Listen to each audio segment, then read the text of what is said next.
Mr. Speaker, I yield 2 minutes to the gentleman from Texas, Mr. Gill. The gentleman from Texas is recognized for 2 minutes. Thank you, Mr. Speaker. Mr. Speaker, I rise in opposition to Democrats trying to give voting rights to illegal aliens. Mr. Speaker, once again, Democrats are taking the 20% side on another 80-20 issue. The American people do not want illegal aliens voting. They shouldn't be here to begin with. They have no claim on our resources, and they certainly should not be influencing our political system in any respect. Mr. Speaker, every single one of them needs to be deported, and thankfully we have a president who is actually doing that. Mr. Speaker, for so long, Democrats have called conservatives conspiracy theorists. They've slandered us for saying that the Democrat playbook, which they themselves have articulated, is to open up our borders to ultimately provide amnesty, a path to citizenship, and voting rights to illegal aliens. And Mr. Speaker, they are doing that right now. That's exactly what they're doing, and they're fighting for it.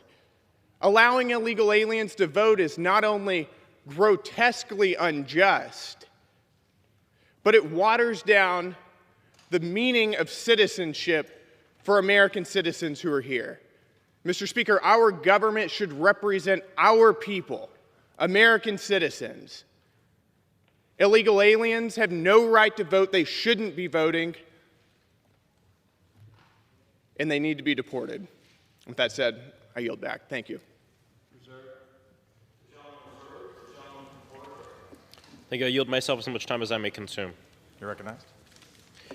Well, once again, my Republican colleagues want to deflect on this issue, focus in on undocumented immigrants. Undocumented immigrants are unlikely to vote in local D.C. elections. Again, why? Because the D.C. voter roll is public record. Undocumented immigrants are not going to want to identify themselves, including their address, where they live. Non-citizen voting, again, this is consistent. A lot of jurisdictions across the entire country. We talked about 20 municipalities. Do this to allow universal adult suffrage, the ability for people to take part in local elections.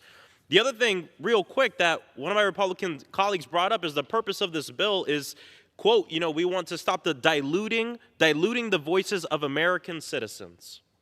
Diluting the voices of American citizens. What's really diluting the voices of American citizens are voter suppression laws, like we see in the South, like we see in Florida, where I'm from. Poll taxes, voter roll purges, voter intimidation. That is what's diluting the voices of American citizens. I haven't heard a single Republican in this debate talk about ensuring that citizens that live in D.C. can have full representation in Congress. Where's that? I bring it up again. Every issue, Republicans want to talk about protecting us by taking away stuff from other people and never want to talk about giving citizens what we deserve. And the citizens of D.C. deserve to have full representation in the United States Congress. I reserve.